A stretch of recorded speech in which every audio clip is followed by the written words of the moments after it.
Vamos recapitular onde estamos. Você decidiu empreender. Você identificou que tem algum problema que te interessa buscar mais informações sobre ele. E alguém tem esse problema, logo é o seu potencial cliente. Quem são essas pessoas? Você criou um mapa de stakeholders para detalhar quem são essas pessoas.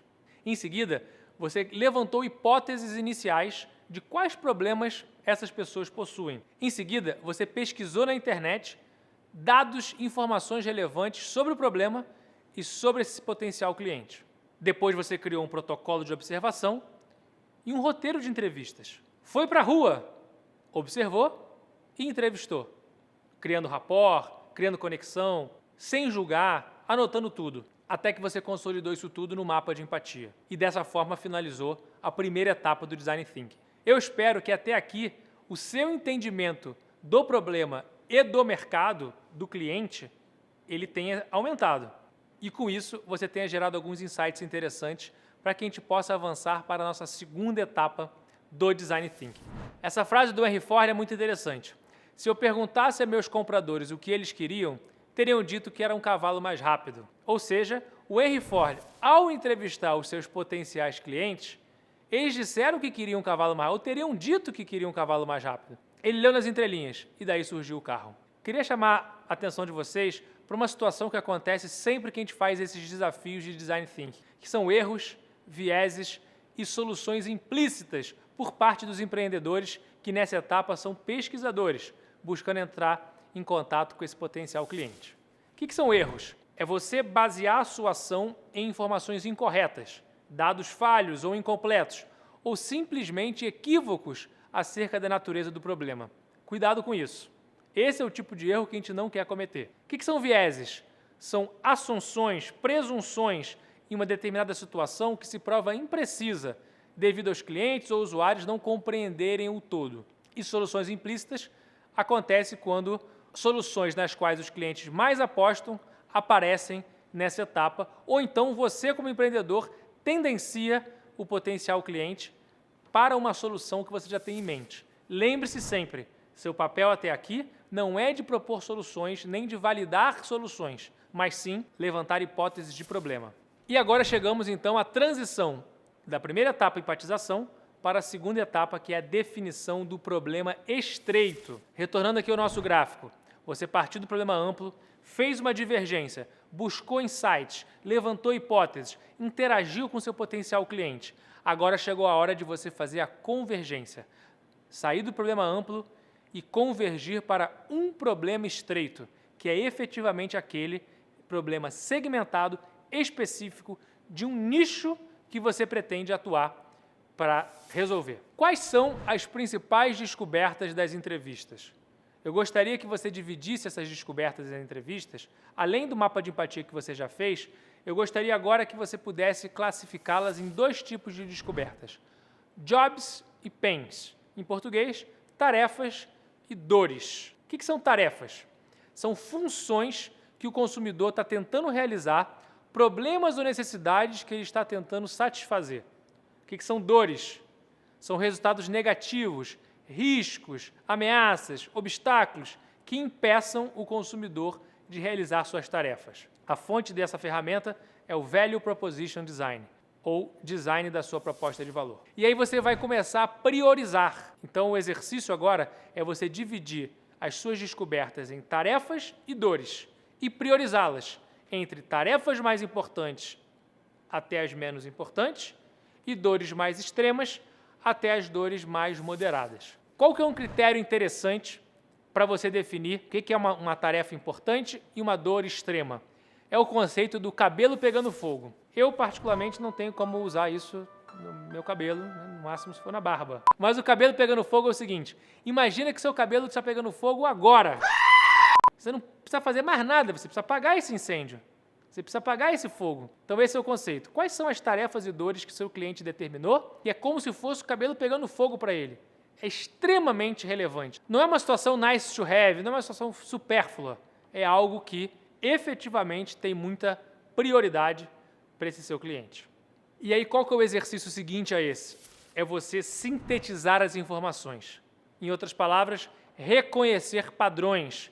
Porque depois de você entrevistar 1, 2, 3, 15, 20, 50, 100 pessoas, algumas informações, algumas situações vão se repetir. E esses padrões vão acontecer e dessa forma você vai conseguir agrupar. Ao agrupar, você também consegue agrupar não só os problemas, mas também os clientes. E você percebe que aquele grupo, aquele segmento, tem problemas em comum. E isso te traz insights também de como prosseguir. Repare que nós estamos aqui convergindo, agrupando, reconhecendo padrões. Então, esse é o exercício que você tem para fazer agora. E vou te chamar a atenção para alguns erros frequentes na realização desse exercício. Primeiro erro, misturar diversos segmentos em um só perfil. Focar só no funcional, deixando de lado os aspectos emocionais e sociais. Já ter a solução implícita em mente, ou seja, identificar tarefas e dores pensando numa potencial solução. Identificar poucas tarefas ou poucas dores. Ou dores muito genéricas, sem uma medida, sem um indicador relativo a ela. Uma vez feito isso, se você quiser fazer isso num software, ou num papel, ou com post-it, fica legal. Agrupa essas descobertas nas diferentes configurações. Procura por padrões. Prioriza as necessidades mais relevantes. Vou recomendar agora que você assista a esse TED, que ele vai te dar mais subsídios para você realizar esse exercício.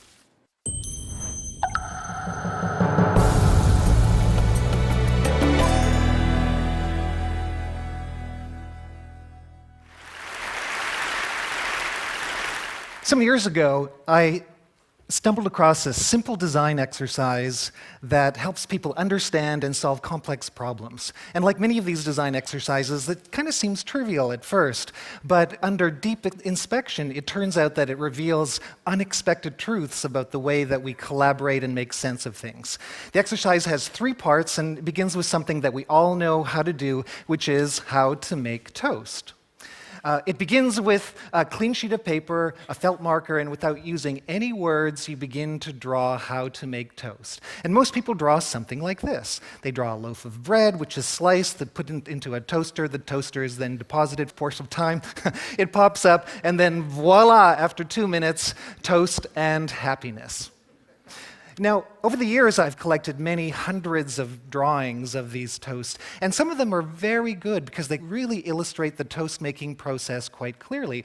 And then there are some that are, well, not so good. They really suck, actually, because you don't know what they're trying to say. Under close inspection, some reveal some aspects of toast making while hiding others. So there's some that's all about the toast, right? And there's all about the transformation of toast. And there's others that are all about the toaster, okay? And the engineers love to draw the mechanics of this. And then there are others that are about people. You know, it's about visualizing the experience that people have. And then there are others that are about the supply chain of making toast that goes all the way back to the store. It goes through the supply chain networks of teleportation, and all the way back to the field and wheat, and that one actually goes all the way back to the Big Bang.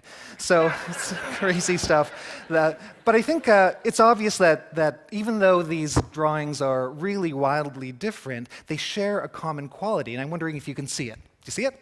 What's common about these? So most drawings have nodes and links. So nodes represent the tangible objects like the toaster and people, and links represent the connections between the nodes. And it's the combination of links and nodes that produces a full systems model. And it makes our private mental models visible about how we think something works. So that's the value of these things. And what's interesting about these systems models is how they reveal our various points of view. So for example, Americans make toast with a toaster. That seems obvious. Whereas many Europeans make toast with a frying pan, of course. And many students make toast with a fire. I don't really understand this. A lot of MBA students do this. So you can measure the complexity by counting the number of nodes, and the average illustration has between 4 and 8 nodes. Less than that, the drawing seems trivial, but it's quick to understand. And more than 13, the drawing produces a feeling of map shock. It's too complex. So the sweet spot is between 5 and 13. So if you want to communicate something visually, have between 5 and 13 nodes in your diagram.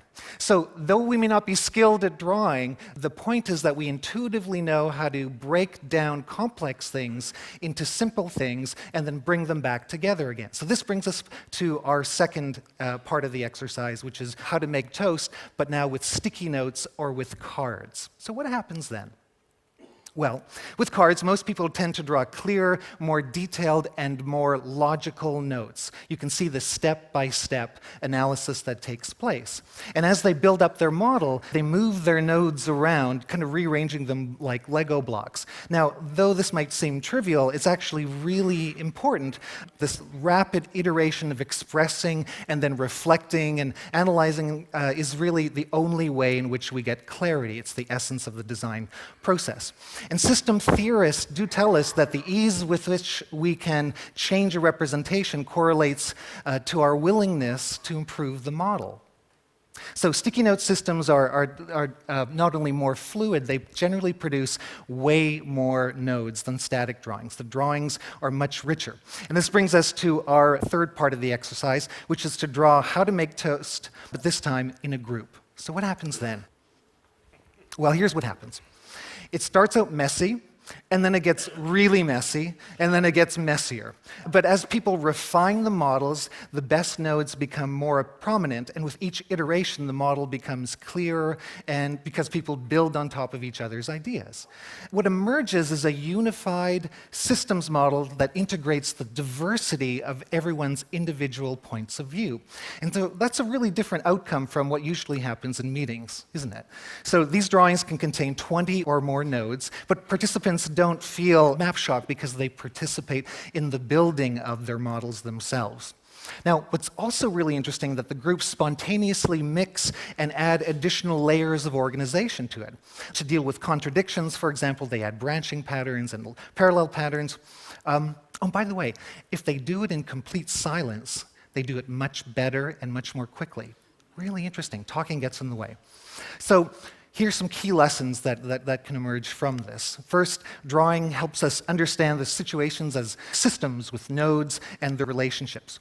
Movable cards produce better systems models because we iterate much more fluidly. And then the group notes produce the most comprehensive models because we synthesize several points of view. So that's interesting. When people work together under the right circumstances, group models are much better than individual models. And so this approach works really great for drawing how to make toast. But what if you wanted to draw something more relevant or pressing, like your organizational vision, or customer experience, or long-term sustainability? There's a visual revolution that's taking place as more organizations are addressing their wicked problems by collaboratively drawing them out. And I'm convinced that those who see their world as movable nodes and links really have an edge. And the practice is really pretty simple. You start with a question, you collect the nodes, you refine the nodes, you do it over again, you refine and refine and refine, and the patterns emerge. And the group gets clarity, and you answer the question. So this simple act of visualizing and doing it over and over again produces some really remarkable outcomes. What's really important to know is that it's the conversations that are the important aspects, not just the models themselves. And these visual frames of reference can grow to several hundreds or even thousands of nodes. So one example is from an organization called Rodale, big publishing company. They lost a bunch of money one year, and their executive team for 3 days visualized their entire practice. And what's interesting is that after visualizing the entire business, systems upon systems, they reclaimed $50 million of revenue, and they also moved from a D rating to an A rating from their customers. Why? Because there's alignment from the executive team. So I'm now on a mission to help organizations solve their wicked problems by using collaborative visualization. On a site that I've produced called drawtoast.com, I've collected a bunch of the really, I think, best practices, and so you can learn how to run a workshop here. You can learn more about the visual language and the structure of links and nodes that you can apply to general problem solving, and download examples of various templates for unpacking the thorny problems that we all face in our organizations. So the seemingly trivial design exercise of drawing toast helps us get clear, engaged, and aligned. So next time you're confronted with an interesting challenge, remember what design has to teach us. Make your ideas visible, tangible, and consequential. It's simple, it's fun, it's powerful, and I believe it's an idea worth celebrating. Thank you.